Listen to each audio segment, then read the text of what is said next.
You're watching New York 1 News all morning.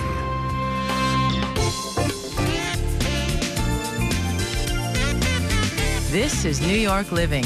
Money Matters. I'm Tara Lynn Wagner. It's a phrase we seem to keep hearing. Mortgage rates are at historic lows. And just when you think they've hit rock bottom, they dip a little further. The rates are more like 3.5 than 3.95.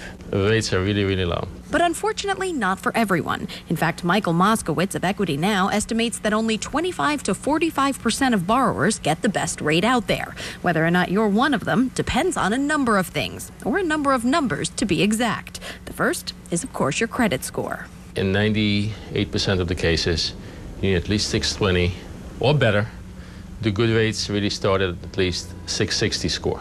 The second factor is your LTV, or loan to value. That's the amount of money you're borrowing compared to the appraised value of the home. A $200,000 loan on a $400,000 house would give you a 50% loan to value, and likely a very good mortgage rate. It's really risk-based pricing. The higher the credit score and the lower the loan to value, the better rate you're going to get.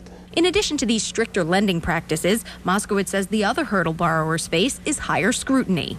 5 years ago, you got a mortgage, you sent in a copy of your W-2, 2 pay stubs, that was it.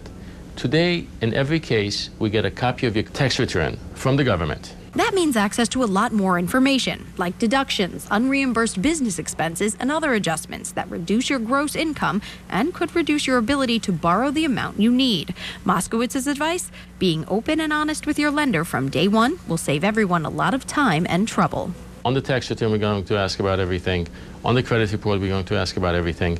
And don't think you will get away with something, because you won't. It's to your benefit to work with a lender up front. Up front is always better. His other suggestion, clean up your credit as much as possible. Raising your score even a little could lower your mortgage payments by as much as $50 a month. That's $18,000 over 30 years. For Money Matters, Tara Lynn Wagner, New York 1.